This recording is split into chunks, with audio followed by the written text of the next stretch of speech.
Përshëndetje. Sot do të flasim për zhvillimet në Kosovë dhe bashkë me mua për diskutuar për këtë temë është gazetari dhe analisti Egon Loli, së cilit unë ja vlerësoj shumë mendimin për çështjet e rajonit të Kosovës. Përshëndetje Egon. Eva, përshëndetje, të falenderoj për fjalët e mira edhe shpresoj që të sqarojmë sa të mundemi për ata që na shohin për atë që ndodh në Kosovë. Këtë se diskutoj as pak. Kthehemi te Kosova. Ka një situatë kaotike për disa muajsh, për të mos thënë vite. Pse është Kosova në këtë situatë? Çfarë po ndodh me atë shtet të ri? Po, është e vërtet, tani që prej shkurtit të vitit kaluar, u bë gati një vit e sa i bie 9 shkurt, 9 mars, 9 prill, 9 maj, gati një vit e 3 muaj, 2 muaj që Kosova gjendet në një situatë jo stabile sa i takon politikës edhe drejtimit, po them institucional në kuadrin e qeverisë edhe të presidentit, pra drejtimit më të lartë të shtetit. Se duhet të thënë që Kosova, ndryshe nga ne pjesën tjetër të institucioneve e ka shumë funksionale dhe e ka mirë funksionale dhe e ka në kuptimin demokratik të fjalës, por problemi është tek qeveria dhe tek presidenti, siç kemi parë gjatë këtij viti e 3 muaj. Tani situata në Kosovë vjen kështu siç ne po e shohim. Pra, vitin e kaluar ne kishim 9 muaj krizë për formimin e qeverisë Kosovë. Kjo sepse nuk u arrit zgjedhja e kryetarit të kuvendit.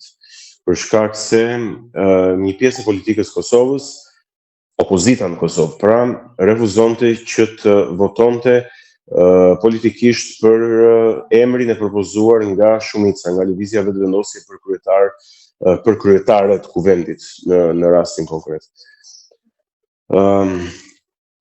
Pa llogaritur këtu edhe zgjedhjet vendore dhe të gjitha bashkë, zgjedhje vendore dhe zgjedhje qendrore, bashkë me këto që do të zhvillohen datën 7 qershor, shkojnë 4 ose 5 round e zgjedhjesh, një situatë mjaft e çuditshme dhe mjaft atipike. Thash që ishte çështja e kryetares kuvendit, e cila nuk u arrit që të zgjidhej dhe e çoi vendin në zgjedhje të parakohshme në datën 28 dhjetor. Zgjedhjet e cilat u fituan në mënyrë të bindshme, do të thoja unë, me një rezultat zgjedhor si asnjëherë më parë në historinë e Kosovës, prej se kur është shpallur pavarësia nga lëvizja vetëvendosje me një përqindje 51.2%, 51.2%. Këtë vit kriza u përsërit, por jo më për kryetarin e kuvendit, u duk se fitoria e vetëvendosjes i dha zgjidhje në ato shifra, i dha zgjidhje çështjes së kryetarit të kuvendit, por lindi një problem tjetër që ishte presidenti i Republikës, për të cilin, siç e dim, duhet një quorum prej 80 deputetësh që procesi të nisi dhe më pas të zgjidhet edhe kreu i shtetit. Ky është një problem në thelb kushtetues, që do të thotë se është kushtetuta e Kosovës e ndërtuar në mënyrë të tillë që të vendos mekanizmin bllokues të quorumit prej 80 deputetësh që duhet jenë të pranishëm në sallë, në mënyrë që të ulen partitë politike dhe të negociojnë për një emër apo për 2 emra, siç e do, apo dhe më shumë se 2 emra siç e kërkon procedura, pra të ketë një kompromis mes partive politike që të zgjidhet kreu i shtetit.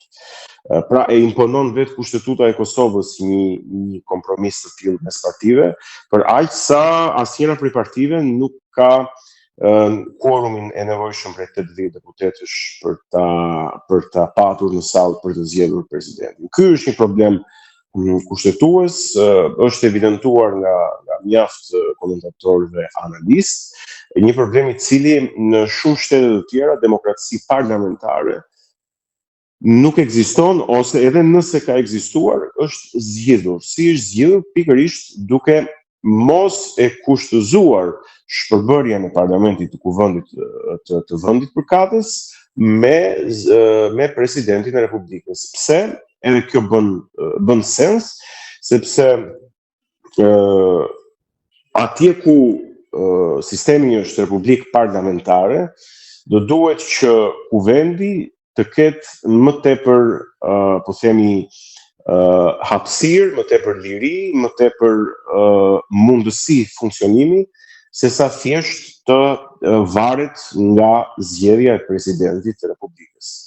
Shqipëria e ka patur një mekanizëm të tillë bllokues, por në 2018 e ka hequr këtë mekanizëm bllokues duke mos kushtëzuar quorum edhe duke zgjedhur presidentin me shumicë të thjeshtë pas vitit pra 2008, siç e mbaj më të mirë, me reformën kushtetuese të vitit 2008 në raundin e 4 ose të 5. Edhe Italia e ka patur një situatë të tillë dhe ajo e ka zgjidhur duke e vijuar në raundet të njëpasnjëshme zgjedhjen e presidentit pa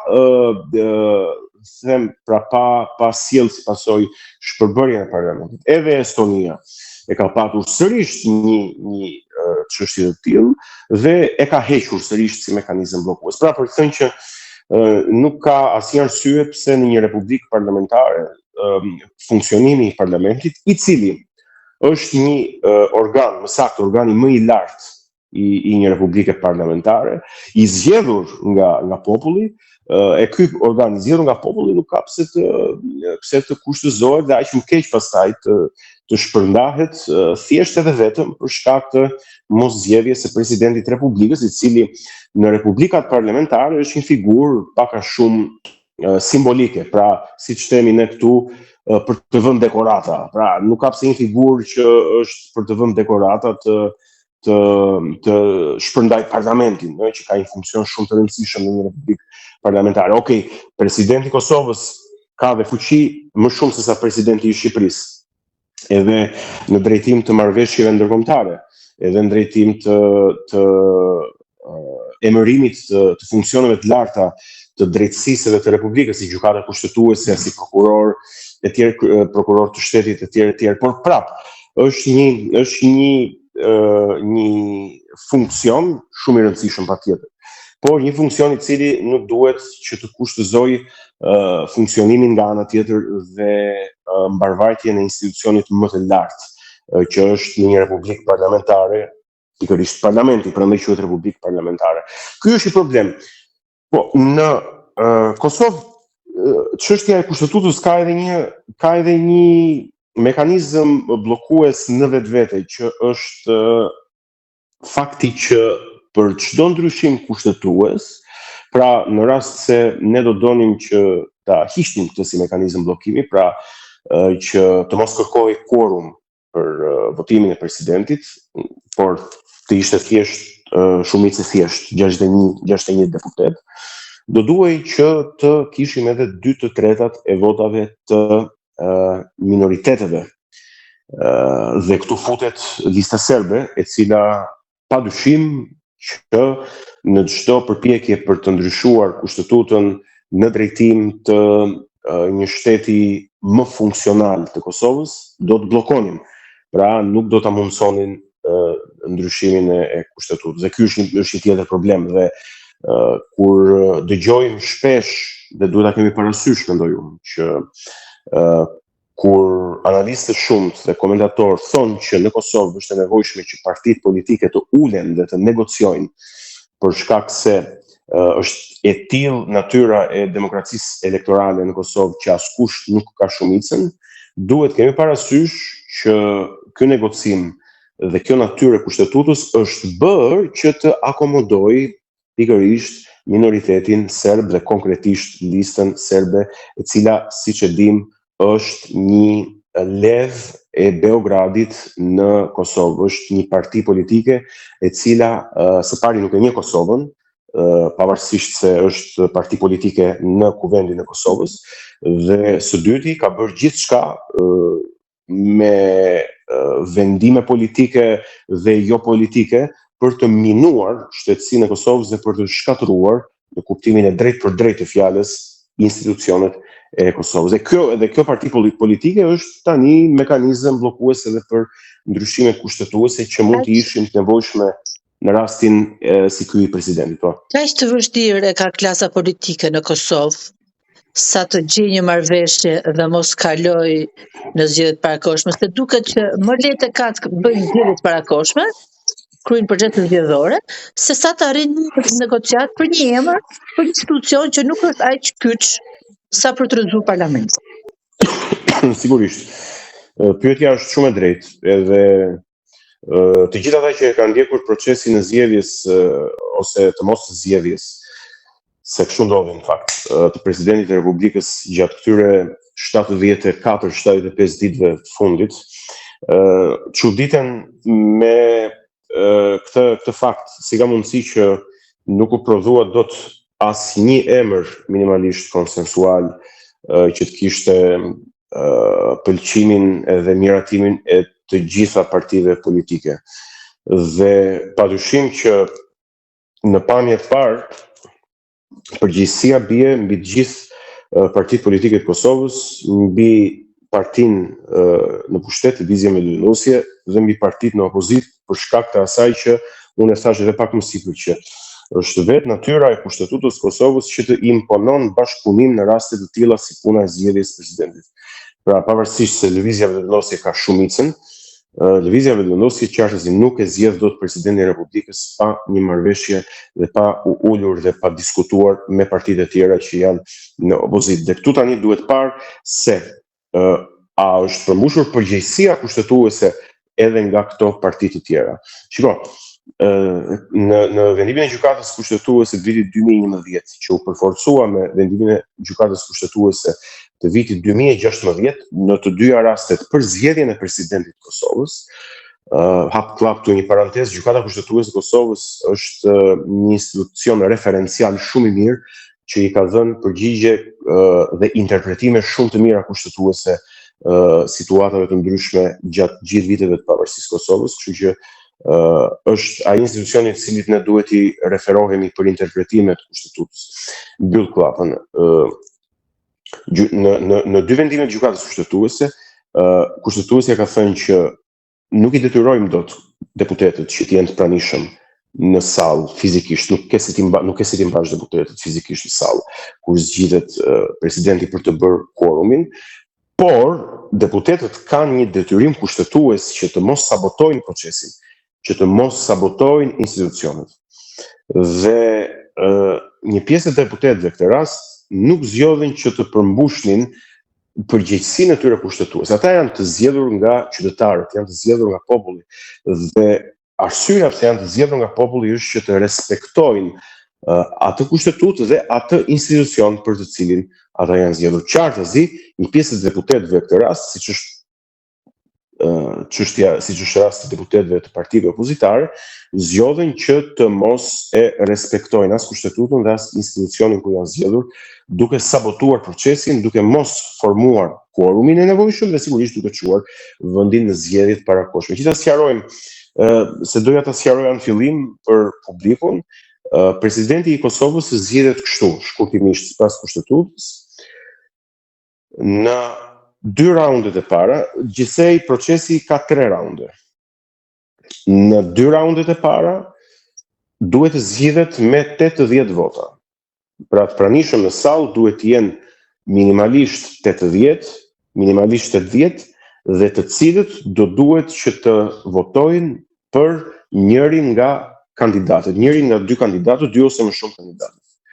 Në rast se gjatë dy raundeve të para, askush nga dy ose më shumë kandidatët nuk merr 80 votat e nevojshme, atëherë në raundin e tretë shkojnë për votim dy kandidatët më të votuar për president nga dy raundet e para dhe prej këtyre të dyve zgjidhet me shumicë të thjeshtë 61 vota kandidati më i votuar. Pra ai që është më i votuar i merr 61 vota, me kushtin që quorum në sallë të jenë 80 deputet. Pra pavarësisht se zgjidhet me shumicë të thjeshtë, është nevojshëm quorumi prej 80 deputetësh. Këtë quorum të nevojshëm në të treja raundet, në të parin, në të dytin, por edhe në të tretin, një pjesë e deputetët e opozitës zgjodhin që të mos e plotësojnë. Ne kemi ndjekur të gjithë procesin, ka qenë i transparent në media, raportimet mediatike të Kosovës, ku partia në pushtet, Lëvizja e Vetëvendosje, e ka ushtruar përgjegjësinë e vet, të paktën në deklarata publike, se ne nuk kemi informacion se çka ka ndodhur brenda takimeve pa media. Nuk e dim çfarë kanë thënë njëri tjetrit në takimet pa media. Po në deklaratat publike, të cilat nuk janë të pakta, kryeministri Kurti i ka propozuar disa emra, po themi, njërës prej por ndoshta edhe të dyjave partive opozitare, dhe në këmbim nga ana tjetër nuk ka marrë asnjë propozim për president të Republikës. Kjo është një situatë e çuditshme, po të mendosh që të dyja partitë opozitare së pari nuk kanë interes që ta lënë Kurtin që të qeverisë në detyrë pafundësisht, siç ndodhi vitin e kaluar kur ai ishte një vit jashtë mandatit. Pra një vit më shumë se sa çfarë i ka dhënë populli i Kosovës, mandat 4 vjeçar apo 5 vjeçar. Dhe së dyti, duke ditur gjithashtu që për shkak se presidenti i Republikës është një figurë që gjithsesi ka disa kompetenca më shumë se sa ceremoniale, ato do të ishin të interesuara që pushtetit Kurtit t'i vendosnin një kundërbalans në presidencë. Pra një figurë që të paktën në marrëdhënien ndërkombëtare e relakson marrëdhënien e Kosovës me partnerët dhe me aleatët evropian dhe amerikan, një figurë që në disa pozita shumë kyçe të drejtësisë në Kosovë emëron persona që jo detyrimisht kanë afri me Kurtin edhe me Lëvizjen e Vetëvendosjes, dhe një figurë që edhe për ligje, edhe për vendimarrjet e rëndësishme mund të shërbejë si një kundërbalans shumë e mirë për Kurtin. E kishin këtë mundësi në dorë, nuk e kuptoj pse nuk kishin asnjë dëshirë dhe asnjë vullnet politik që ta materializonin këtë dëshirë, por nga deklaratat e tyre u duk se ishin të prirur me shumë kënaqësi, me shumë vullnet, që ta çonin vendin sërish në zgjedhje të parakohshme. Sa mendoni se do dali i fuqishëm Kurti të Lëvizja Vetëvendosja sërish nga këta zgjedhje, kur pam që nga zgjedhjet në zgjedhje shifrat kanë qenë më të reduktuara. Mendoni që do dali fitues sërish, duke analizuar situatën? Shiko, arsyeja mendoj unë, edhe jo vetëm unë, pse partitë opozitare në Kosovë ishin të interesuara që ta çojnë vendin në zgjedhjet parakohshme, është pikërisht kjo që të shpresojnë se Lëvizja Vetëvendosje, edhe pse mund të dalë sërish e para, të mos kap dot shumicën absolute e vetme, pra 50% e vetme. Por diçka më pak, dhe kjo do ta kushtëzoj që me formimin e qeverisë, pa shkuar fare tek presidenti. Kjo për shkak se ato e kanë shprehur që, po kjo është edhe deklarate e Vjosa Osmanit, ish presidentes Kosovës, që e ndihmoi Kurtin në përcaktimin e datës 28 dhjetor të zgjedhjeve të kaluara, meqense në atë datë vinin edhe shumë emigrantë të Kosovës dhe në një farë mënyrë kjo e favorizonte Kurtin. Rezultati i atyre zgjedhjeve ishte, thash 51-52% ishte mjaft i lartë dhe disa e interpretojnë që ka qenë edhe për shkak të... Se akoma Kurti ka mbështetjen e diasporës? Se duket sikur është lëkundur. Kurti, të paktën në shifrat e fundit që unë kam parë, tani nuk jam përditësuar, po them në këtë moment, se duhen parë edhe nga zgjedhje pas zgjedhje. Unë mendoj që kjo është një gjë shumë e mirë që ata e votojnë Kurtin, sepse s'pari ata janë shqiptarë, nuk janë rumun ose malazez, se nuk e kuptoj arsyen se duhet të denigrohen për shkak se votojnë Kurtin, dhe nga ana tjetër është gjë shumë e mirë sepse tregojnë që janë në këndvështrimin tim votues realisht të pavarur, pra nuk varen nga partitë politike, nuk varen nga vota klanore apo nga vota familjare, siç mund të ndodhë me qytetarë të tjerë që jetojnë në Kosovë, dhe janë votues të ndërgjegjshëm politikisht. Sigurisht, unë thash që ndoshta 70% e votuesve pra emigrantëve votojnë Kurtin, po edhe pjesa tjetër që nuk e voton është po njësoj me vlerë në kuptimin elektoral të fjalës, edhe ata janë qytetarë të ndërgjegjshëm, edhe ata janë sigurisht shqiptarë dhe janë kontributor shumë të mirë në politikën e Kosovës, pavarësisht se për kë votojnë. Kështu që kjo është shpresa e partive opozitare që në zgjedhjet e 7 qershorit diaspora nuk ka ardhur ende, ata do të votojnë sigurisht me post, por është sipas tyre është ndryshe votimi me post dhe ndryshe votimi fizikisht. Megjithëse unë nuk mendoj që do të përbëjnë një problem, sepse nëse ata votojnë masivisht me post, rezultati i votës diasporës do të jetë prafërsisht i njëjti. Megjithatë kjo ngelet për të parë.